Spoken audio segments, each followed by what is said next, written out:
Irmãos, é uma das passagens mais conhecidas.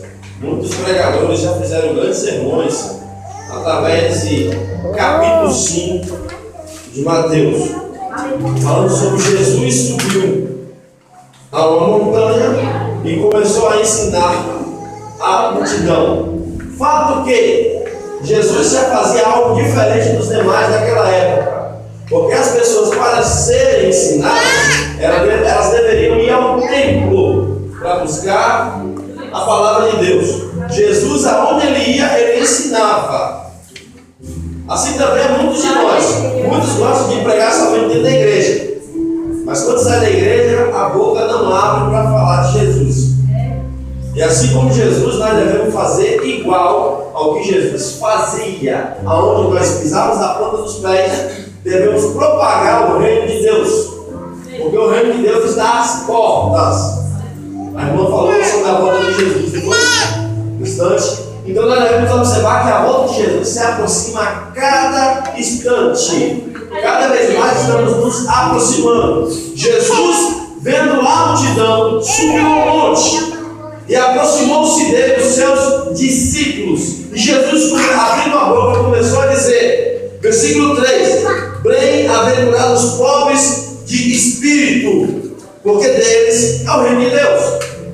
O mundo entende que pobre de espírito é aquela pessoa que não tem um conhecimento técnico, um conhecimento de alguma profissão, um conhecimento de vida. Mas Jesus aqui está falando de pobre de espírito, é pobre de mundanismo. Bem-aventurado aquele que não está com o mundo em seu espírito. Bem-aventurado aquele que está sendo rico em Espírito Santo, rico em palavra, rico em conhecimento das coisas de Deus.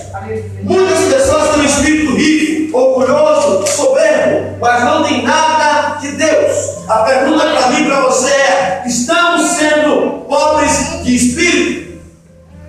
Será que como está o nosso espírito? Como é o nosso interior? Será que nós deixamos Deus falar conosco no momento em que Ele quer falar com a gente? Ou será que nós só procuramos Deus quando nós dependemos de uma bênção, quando nós dependemos de um livramento, quando nós dependemos de uma situação que nos seja favorável? Bem-aventurados os pobres de espírito, porque deles é o reino de Deus. Se eu e você fazemos parte do reino de Deus, nós temos que ter um espírito pobre das coisas terrenas, pobre das coisas pecaminosas. Nós devemos ter um espírito rico em poder, porque o evangelho de Deus é poder da palavra. O versículo 4 diz assim: bem-aventurado os que choram, porque eles serão consolados. Qual é o motivo do teu choro? Qual é o motivo do meu choro? O que me faz chorar na presença de Deus?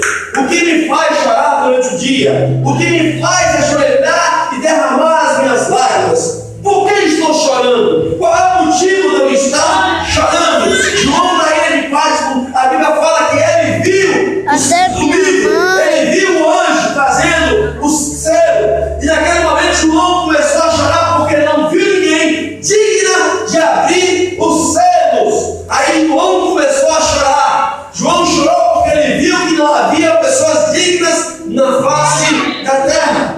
Ali foi o choro de João.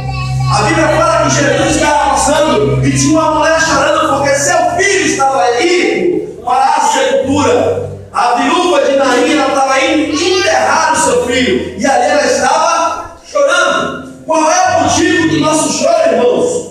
Por que estamos chorando? Por que estamos chorando? É porque a situação financeira não vai bem? É porque no trabalho eu não estou tendo uma prosperidade? É porque aquela promoção não foi alcançada? Será que estou chorando porque meu filho não passou de ano e está andando mal no colégio? Qual é o motivo do nosso choro, irmão? Geralmente choramos porque as nossas frustrações chegaram à porta. Geralmente choramos porque alguma pessoa nos abateu. Mas por que nos abateu? É porque eu estava fazendo a vontade de Deus ou porque eu estava conversando demais? O meu choro é por quê? Porque eu não soube trazer uma situação para o reino de Deus e falei algo que não era bom. Aí a pessoa me falou algo que eu achei que fui ofendido.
Não vamos chorar, irmãos. Vamos chorar na presença de Deus, porque Deus quer um coração quebrantado. Deus quer um coração que se entrega, que é sincero na oração. Se não está bem, fale para Deus que não está bem. Se está com raiva, fale para Deus o motivo da raiva.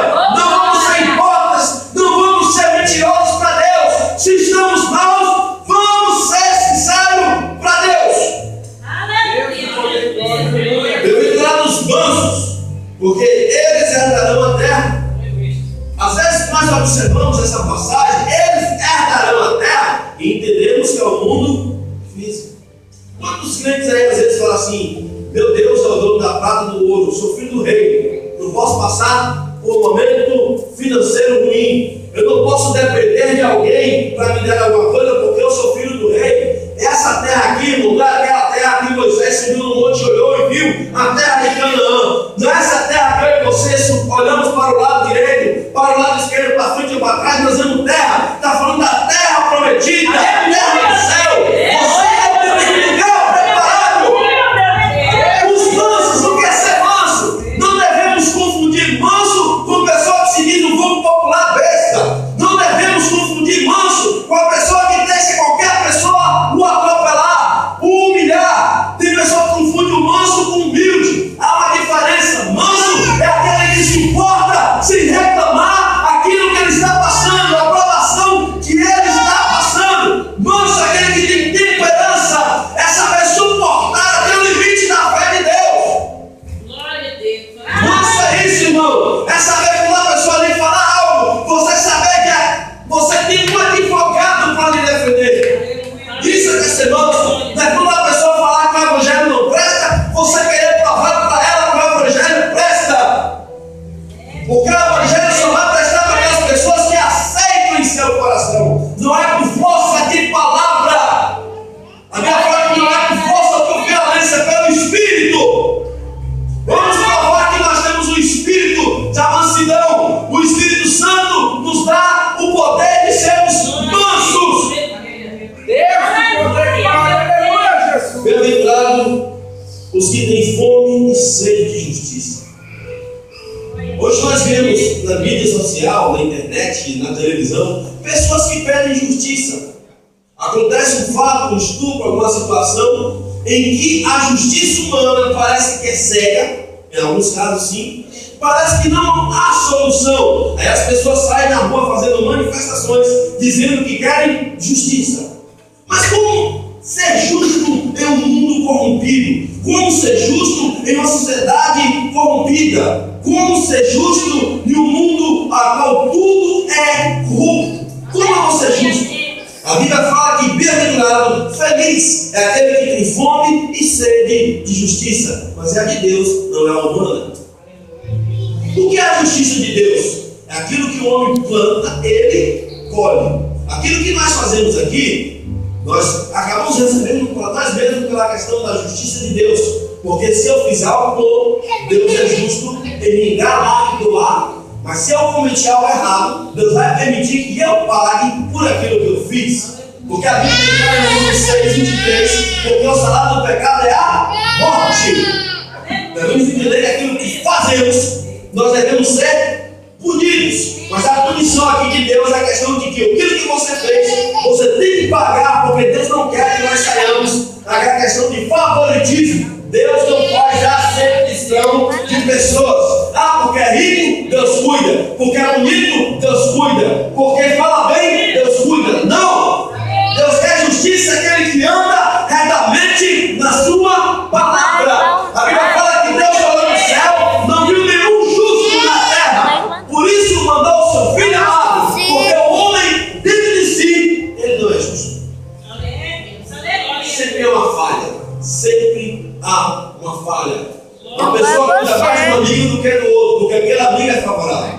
Observe que quando a pessoa vai fazer aniversário, ela não convida pessoas que não vão dar nada para ela. Ela convida pessoas que sabem que vai dar presentes.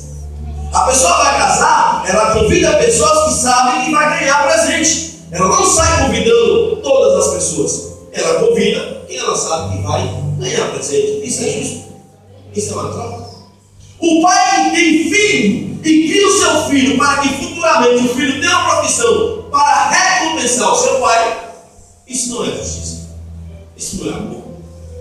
Mas o pai que cria seu filho e ensina nos caminhos do Senhor e sabe que o filho vai crescer nos caminhos de Deus, isso é fazer justiça. Porque a Bíblia fala que nós devemos criar os filhos nos caminhos do Aleluia. Aqui fala fome e sede, desejar a justiça de Deus. O que é isso? Quando eu e você desejamos a justiça de Deus, nós aguardamos o arrebatamento. Porque a Bíblia fala que Deus vai implantar a sua ira sobre a terra. Deus vai colocar juízo sobre a terra. Isso será justiça. Porque o mundo entende que ainda não há punição para o mundo. Mas vai chegar um momento que todo mundo vai ter que pagar e prestar conta daquilo que fez aqui na terra. Isso é justiça. Você e eu estamos buscando a justiça de Deus. Quando alguém critica a igreja, você começa a criticar a pessoa ou vai orar para que Deus demonstre a sua justiça? Eu também falo que você não é uma pessoa fiel, um falso profeta, é um falso cristão, dá um bom testemunho. Você vai orar ou vai querer discutir com essa pessoa? Nós devemos orar para que Deus coloque a sua justiça, irmão. É Deus que pesa a balança, não é você. Nós não devemos colocar nessas mãos aquilo que está nas mãos de Deus. Porque até o ponto de eu colocar aquilo que é de Deus para mim resolver, certamente será um fracasso. Porque aquilo que Deus resolve é só Ele que pode resolver. Não adianta eu querer colocar em minhas mãos o que está nas mãos de Deus. Bem-aventurados misericordiosos, porque eles alcançarão misericórdia. O que é isso? Você tem dó de alguém? Eu e você sentimos pena de alguém? Quando alguém fala uma coisa com você, você guarda rancor? Você guarda mágoa? Você guarda amargura ou você perdoa? E a questão é, quando essa pessoa precisa de você, você ajuda? Eu ajudo? Nós entendemos o seguinte, irmão, que nós temos inimigos. Mas é bem entendido, claro, nosso inimigo é... Quem é nosso inimigo? O mundo, o diabo e a nossa carne. Três inimigos. Nós não devemos pelejar contra nossos irmãos. Não devemos pelejar. A minha fala que Davi fala assim: prepara uma mesa perante mim na presença dos meus inimigos. Mas a Bíblia está falando o quê? Pessoas que me consideram inimigas, não que eu considero inimigas. Nós devemos entender isso. Nós devemos olhar para as pessoas e entender que elas são nossas amigas. Se elas falam no coração que era nossa inimiga, agora é ela e Deus. A Bíblia fala que Jesus era rodeado por 12 discípulos. A Bíblia fala que no meio dali tinha um inimigo de Jesus. Mas para Jesus ele era um. É tanto que no momento que Judas chega, Jesus fala: meu amigo. Jesus fala, e recebe um beijo de Judas no rosto. Mas Jesus não considerava Judas como seu inimigo. Eu e você consideramos as pessoas nossas amigas ou nossas inimigas? Quem é que nós consideramos como irmão na fé? Observou que nós fazemos as refeições de irmãos e outras igrejas, de outras denominações, porque não se enquadram naquilo que nós temos. Temos assim alguns modos de culto, modos que a gente considera, vamos falar doutrina, uso e costume, não consideramos como irmãos. Misericórdia é o quê? O que é misericórdia? É perdoar, é dar oportunidade, é ser generoso. Por isso que muitas circunstâncias não recebemos nada de Deus. Porque a Bíblia fala que aquele que perdoa o seu irmão, Deus o perdoa no céu. Por que não recebemos muitas vezes? Porque nós não somos misericordiosos. Eu fico observando pessoas que dizem que convidam outra para vir na igreja, convidou uma vez, convidou duas, e ele coloca um limite de 3. Já pensou se Deus tratar assim conosco, quando Ele nos chama também? Não, só é 3 só. Você deu 3 para cada pessoa, e vou dar 3 oportunidades para você. Misericordioso, irmão, não tem limite para perdão, não tem limite para abraçar, não tem limite para acolher. O que é misericórdia? A pessoa desviou, você fala: não quero nem saber. Não, irmãos, não é assim. Enquanto a pessoa permanece viva aqui na terra, Deus está dando oportunidade. Enquanto você e eu estamos vivos aqui na terra, Deus nos está dando oportunidade. Bem-aventurados limpos de coração, porque eles verão a Deus. Como está o nosso coração? Como está o eu interior? Como está eu no meu pensamento? mereço mal? Como está eu no meu silêncio? Como sou eu sozinho? Como sou eu no meu pensamento? O meu coração é limpo? Ou eu guardo amargura, eu guardo rancor? Eu não vou fazer mais isso porque fulano falou